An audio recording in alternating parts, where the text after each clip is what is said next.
ஆப்கி அதாலத்தில் champion boxer Mary Kom மீது உள்ள குற்றச்சாட்டு. இவர் எல்லோரிடமும் சண்டை போடுகிறார். மேரிகோம், அதாவது ஸ்போர்ட்ஸ்ல இருக்கிற எல்லாருக்குமே தெரியும், உங்களால தோல்வியை தாங்கிக்க முடியாது. ஆமா, தோல்வி எனக்கு பிடிக்காது. எப்பவும் ஜெயிக்கணும். எனக்கு தோக்கறது உண்மையிலேயே பிடிக்காது. ஏன்னா என்னுடைய உழைப்பு, how much I give, how much I paid, மத்த அத்லெட்டோட நான் என்ன கம்பேர் பண்ணிக்க மாட்டேன். என்னோட அது ட்ரைனிங் சிஸ்டம் இருக்குல்ல, என்னோட எனர்ஜி லெவல் வேற மாதிரி இருக்கும். எக்ஸ்ட்ரா ட்ரைனிங் எடுப்பேன். குட். அதனால எனக்கு தோல்வியே பிடிக்காது. அதாவது டோக்கியோ ஒலிம்பிக் சம்பவம் எல்லாருக்கும் ஞாபகம் இருக்கு. நீங்க உங்களை வெற்றியாளர்னு அறிவிச்சிட்டீங்க, நீங்க ஜெயிச்சிட்டேன்னு நினைச்சிட்டீங்க. ஆனா அதுக்கப்புறம் உண்மையிலேயே ரெஃப்ரி நீங்க தோத்துட்டீங்கன்னு சொன்னாரு. அது டோக்கியோ ஃபைட்ல ஃபர்ஸ்ட்ல ஏதோ ப்ராப்ளம் இருந்தது. நான் இந்தியா ஜெர்சி போட்டு ஜெயிச்சிட்டேன். அதுக்கப்புறம் செகண்ட் ரவுண்ட்ல அந்த ஃபைட்ல இப்பதான் செகண்ட் ரவுண்ட் முடியுது. அதுக்கப்புறம் நெக்ஸ்ட் ஃபைட்டுக்கு நான் போறேன். அந்த நேரத்துல என்ன, அதாவது அவங்க எந்த அளவுக்கு டிஸ்டர்ப் பண்ணாங்கன்னா, நீங்க இந்த ஜெர்சி எல்லாம் போட்டுக்க கூடாது, என்ன மென்டலி பிசிக்கலி டிஸ்டர்ப் பண்ணி டார்ச்சர் பண்ணிட்டாங்க. என்னால ஆர்கியூவும் பண்ண முடியாது, அதுக்கான டைமும் இல்ல. வார்ம் அப் வேற நான் பண்ணணும். சில செகண்ட்ஸ்க்கு முன்னாடி தான் நீங்க இந்த இந்தியா ஜெர்சி போடக்கூடாது, சேஞ்ச் பண்ணுங்கன்னு சொல்லியிருக்காங்க. ஆமா, அந்த நேரத்துல எனக்கு சுத்தமா டைம் இல்ல. அந்த ஃபைட்டுக்கு அப்புறம் நான் ஃபைட் பண்ண போகணும். அதே டைம்ல நான் ரெடி வேற ஆகணும். அதே டைம்ல நான் வார்ம் அப் பண்ணணும். நான் என்னுடைய பாடிய வார்ம் பண்ணி எக்ஸசைஸ் எல்லாம் பண்ணணும். அப்புறம் நான் வார்ம் அப் பண்ணாம நான் அப்படியே டைரக்டா ரிங்குக்குள்ள போக முடியாது. எனக்கு அது ரொம்ப கஷ்டமா இருந்தது. என்னோட இந்தியாவோட ஜெர்சியை என்னால போட்டுக்க முடியல. ரொம்ப வருத்தமா இருந்தது. நான் அது போட்டுக்காம எப்படி ஃபைட் பண்றது? உள்ளுக்குள்ள ஒரு ஃபீல் இருந்தது. ரொம்ப சங்கடமா இருந்தது, ரொம்ப வருத்தமா இருந்தது. அவங்க ஒரு ஜெர்சி கொடுத்தாங்க, நான் அதை போட்டுக்கிட்டு வந்துட்டேன். ஃபைட் பண்ணேன். அப்புறம் நான் 2 ரவுண்ட்ல ஜெயிச்சேன். ஒரு ரவுண்ட்ல தோத்துட்டேன். 3 ரவுண்ட் ஃபைட் பண்ணணும்ல. 3 ரவுண்ட்ல ஃபர்ஸ்ட் ரவுண்ட்ல அவங்க ஜெயிச்சிட்டாங்க. அப்புறம் செகண்ட் ரவுண்ட்ல நான் ஜெயிச்சேன். தேர்ட் ரவுண்ட்லயும் நான் தான் ஜெயிச்சேன். அப்புறம் யார் ஜெயிப்பாங்க? அவ்வளவுதான். இதுதான் பாக்ஸிங்கோட சிஸ்டம். இதுதான் ரூல். அவங்க எப்படி தோக்கடிச்சாங்கன்னு எனக்கு சுத்தமா புரியல. நான் ஜெயிச்சிட்டேன்னு நான் கைய தூக்கிட்டேன். விக்டரி. அதனாலதான் நான் கைய தூக்குனேன். இதான் அங்க நடந்தது. இதுக்கப்புறம் அவங்க அனௌன்ஸ் பண்ணது, வின்னர் அனௌன்ஸ் பண்ணது எனக்கு எதுவுமே கேக்கல. அங்க ஒரே கிரௌடா இருந்தது. அந்த சத்தத்துல எனக்கு சுத்தமா காது கேக்கல. அதான் 2 ரவுண்ட்ல ஜெயிச்சிட்டேன்ல, அப்ப நான் தான் வின்னர்னு நினைச்சேன். அதுக்கப்புறம் நான் ரிங்குக்கு கீழே இறங்கினதுக்கு அப்புறம் அப்பதான் எனக்கு தெரிய வந்தது நான் தோத்துட்டேன்னு.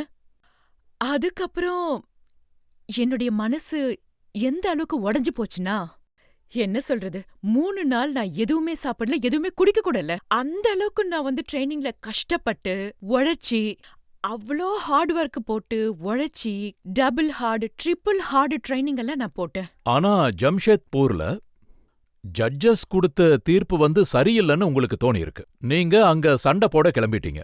நீங்க தோல்விய ஒத்துக்க தயாராவே இல்ல. அதாவது ஜம்ஷெட்பூர்ல நடந்த இன்சிடென்ட் சார், நான் சொல்றேன். நேஷனல்ல சீஃப் கோச் இருக்காருல்ல, அனுக் குமார், அவரு.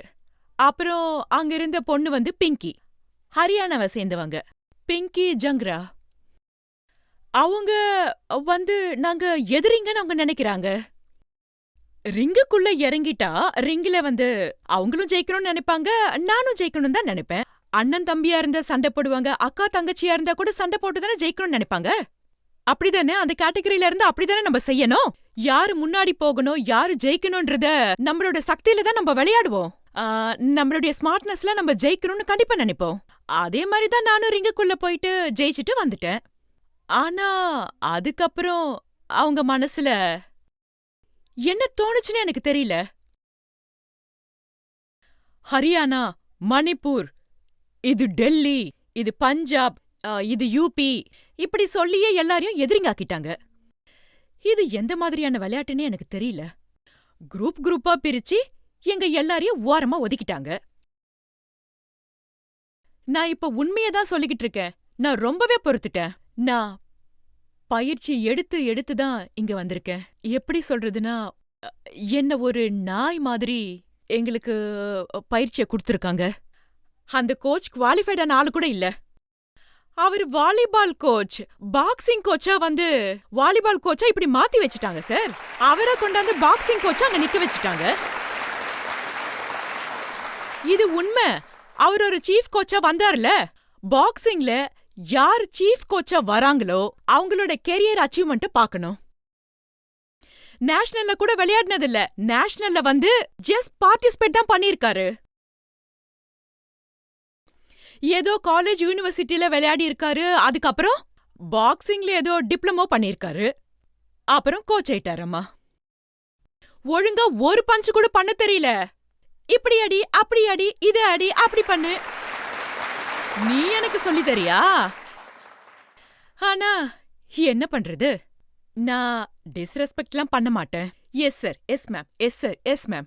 இப்படி எனக்குள்ளேயே என்னுடைய ஸ்ட்ராட்டஜி, என்னுடைய டெக்னிக், என்னுடைய ஸ்கில்ல வச்சு நான் மேனேஜ் பண்ணிக்குவேன். ஆனா சில நேரங்கள்ல எனக்குள்ள தோணும், அட கடவுளே என்ன இப்படி ஆயிடுச்சுன்னு.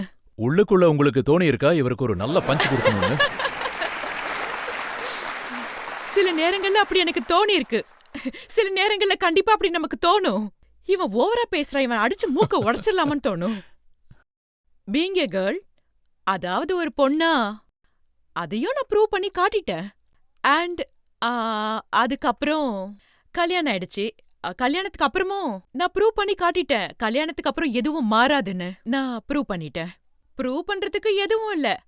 Back to back. தேங்க்யூ, ரொம்ப நன்றி. அப்புறம் நான் வந்து தாயானதுக்கு அப்புறம் மறுபடியும் பேக் டு பேக். எத்தனை தடவை world championship back to back consistently நான் வாங்கியிருக்கேன்ல. நான் தாயானதுக்கு அப்புறம் மறுபடியும் வேர்ல்ட் சாம்பியன்ஷிப் ஆனேன். அப்புறம் அடுத்த ஒலிம்பிக்ஸ்ல நான் வந்து இல்ல. அதுக்கப்புறம் நான் 4 டைம்ஸ் வந்து மெடலை ஜெயிச்சிட்டு வந்திருக்கேன். என்னால கோல்டு ஜெயிக்க முடியல. அது வந்து கண்டிப்பா எனக்கு உள்ளுக்குள்ள வருத்தமா தான் இருக்கு. நம்ம நாட்டுக்காக நானும் கண்டிப்பா கோல்டு மெடல் ஜெயிக்கணும் தான் இருந்தேன். அப்ப அது என்னோட கேட்டகரியில இல்ல. அப்புறம் நான் வந்து ஒரு ஹையர் கேட்டகரியில விளையாடி குறைந்தபட்சம் நான் மெடலை ஜெயிச்சிட்டு வந்திருக்கேன். நீங்க கேள்வி கேக்குறீங்களா? கேளுங்க. ஒரு மேட்ச் நடந்தது. அதுல நீங்க 4 மணி நேரத்துல 2 கிலோ வெயிட் குறைச்சிருக்கீங்க. அது ஆமா. வினிஷ் போகாட்டாலையும் பண்ண முடியல. நீங்க எப்படி பண்ணீங்க? போலாண்ட்ல காம்படிஷனுக்கு போயிருந்தேன். நாங்க ராத்திரி தான் போய் சேர்ந்தோம், மிட் நைட்ல. அடுத்த 2 மணி நேரத்துல விடிய போகுது. அந்த டைம்ல எங்களுக்கு வெயிட் வேகிங் இருந்துச்சு. அஃபிஷியல் வெயிட் வேயிங் வந்து நம்ம கொடுத்தாகணும். அதுவும் எப்போ? 7:30க்கு. அதனால எனக்கு சுத்தமா டைமே இல்ல. ஆனா என்ன பண்றது? அட்லீஸ்ட் அவங்க வந்து எங்களுக்காக கொஞ்சம் கன்சிடர் பண்ணாங்க. அவங்க ஜஸ்ட் இப்பதான் மிட் நைட்ல அரைவையா. சோ அதனால அவங்களுக்கு 2 மணி நேரம் டைம் கொடுக்கலான்னு நினைச்சாங்க. அப்படி சொன்னதுனால எங்களுக்கு 2 மணி நேரம் டைம் வந்து கிடைச்சது, சான்ஸும் கிடைச்சது. 7:30ல இருந்து ஷிஃப்ட் பண்ணி 9:30க்கு மாத்திட்டாங்க. ஓகே, சோ அந்த டைம்க்குள்ள நம்ம என்ன பண்ண முடியும்? நம்ம நாட்டை ரெப்ரசன்ட் பண்ண போயிருக்கேன். அண்ட் இந்த வெயிட் விஷயத்துல ஒருவேளை டிஸ்குவாலிஃபை ஆயிட்டா பெரிய நஷ்டம். எனக்கு அது வந்து ரொம்ப எம்பாரசிங்கா இருந்தது. விளையாட போய் வெயிட்டும் சரியா கொடுக்க முடியலனா என்ன நினைப்பாங்க? இல்ல, நீங்களும் அப்படிதானே யோசிப்பீங்க. மேரிகாம் விளையாட போனாங்க, ஒரு வெயிட் கூட சரியா கொடுக்க முடியலன்னு. இல்ல, அப்படிதானே யோசிப்பாங்க. நாட்டோட பணத்தை வந்து நான் வீணடிச்சிட்டேன்னு சொல்லுவாங்க. இல்ல, அப்படிதானே யோசிப்பாங்க. இல்ல மேடம், கண்டிப்பா அப்படி யோசிக்க மாட்டாங்க. போய் அவங்க இந்த மாதிரி யோசிச்சா அவங்க நல்லவங்களே கிடையாது மேடம். போய் இதுதான் எங்க மனசுல ஓடிக்கிட்டு இருந்தது. நாங்க என்னெல்லாம் ஃபேஸ் பண்ணோம்னு உங்களுக்கு தெரியாது. ஓகே, ஆனா நான் அப்படிப்பட்ட ஆள் கிடையாது. அதாவது யார் பேரு சொன்னீங்க? தினேஷ். எனக்கு அந்த பேரை சொல்றதுக்கு விருப்பமே இல்ல. அதான் உங்க வாயால கேட்டேன். நான் அப்படி கிடையாது. ஓகே, நான் ரொம்ப வித்தியாசமானவ. நான் மத்த அத்லெட் மாதிரி கிடையாது. நான் ரொம்ப வித்தியாசமானவ.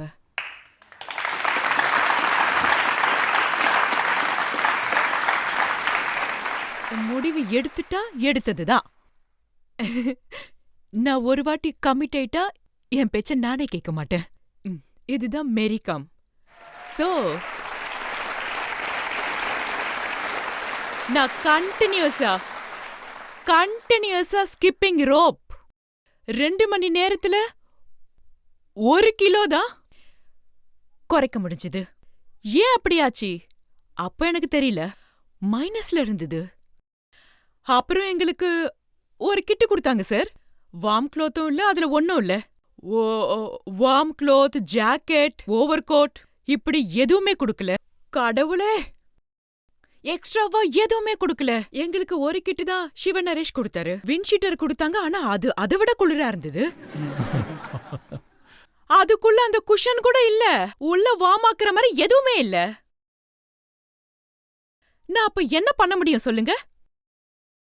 வெளியில போனா உடம்பே உறைஞ்சு போற மாதிரி அப்படியே ஒரு மாதிரி ஆகுது. அப்படியே அவ்வளோ மைனஸ் டெம்பரேச்சர், ரொம்ப கடுமையா இருந்தது. மைனஸ் டெம்பரேச்சர், எதுவுமே பண்ண முடியல. ஒரு சின்ன ரூம் இருந்தது, அதுல ஸ்கிப்பிங் பண்ணிட்டே இருந்தேன். ஹவு பாவம், நான் அதையும் முயற்சி பண்ணேன், ஆனா இழந்துட்டேன் என்னோட தைரியத்தை. அது ரொம்ப தப்பு. அது இன்னும் ஒரு 100 கிராம் குறைக்க வேண்டியதா இருந்தது. அது நான் அந்த கமெண்ட் கொடுக்க விரும்பல, ஆனா லாஸ் நமக்கு தான். மெடல் கிடைச்சிருச்சு ஆல்ரெடி. சொல்லுங்க, சில்வர் கிடைச்சிருக்கு.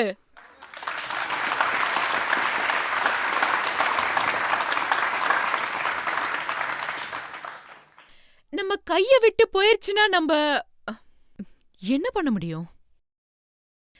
நான் செய்யணும்னு நினைச்சா செஞ்சிருவேன், பிடிக்கலன்னா முழுசா விட்டுருவேன்.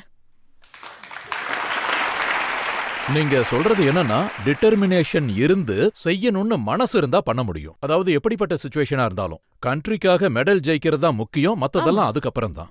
எக்ஸாக்ட்லி. நீங்க இப்பவும் ட்ரைனிங் எடுத்துக்கிறீங்க நான் கேள்விப்பட்டேன். ஒரு நாளைக்கு நீங்க எவ்வளவு மணி நேரம் ட்ரைனிங் எடுப்பீங்க? இப்போ தினமும் என்னால ட்ரைனிங் எடுக்க முடியல. ஏன்னா நீங்க என்ன அடிக்கடி பார்த்திருப்பீங்க. ஏன்னா நான் கொஞ்சம் இப்போ வெயிட் போட்டுட்டேன். நான் கொஞ்சம் வெயிட் கெயின் பண்ணிட்டேன். ஆனா எனக்கு இது குறைக்கிறது ஈஸி தான். நினைச்சா அதிக டைம் எல்லாம் எடுக்காது. ஒரு நாள் நான் ட்ரைனிங் எடுக்கணும்னு முடிவு பண்ணிட்டேன்னா ஒரே நாள்ல முழுசா டிரான்ஸ்ஃபார்ம் ஆயிடுவேன்.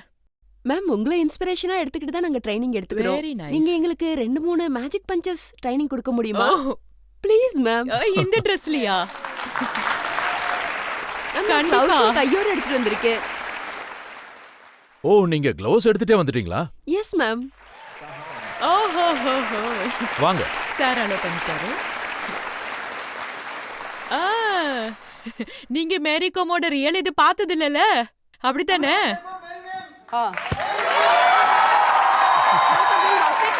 You play boxing how long? How long you have been? 4 years. You play national also? Okay. Very nice. Okay. Great. 1, 2. Okay. 1, 2. Now we'll do shadow boxing. Whatever you want to do.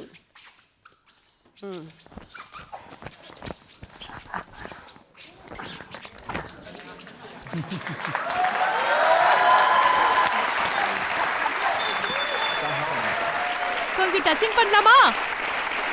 Touching பண்ணலாமா? Okay ma'am. ரெண்டு பேரோட நான் fight பண்ண மாட்டேன். ஒரு opponent கூட ஒருத்தர் கூட மட்டும் தான் ஃபைட் பண்ணுவேன். சோ கம் ஆன் மேடம், ஒரே Okay. பஞ்சில் 2 பேரையும் நாக் அவுட் பண்ணிருங்க. எப்படி இப்படி அடிக்கவா? என்ன பேசுறீங்க?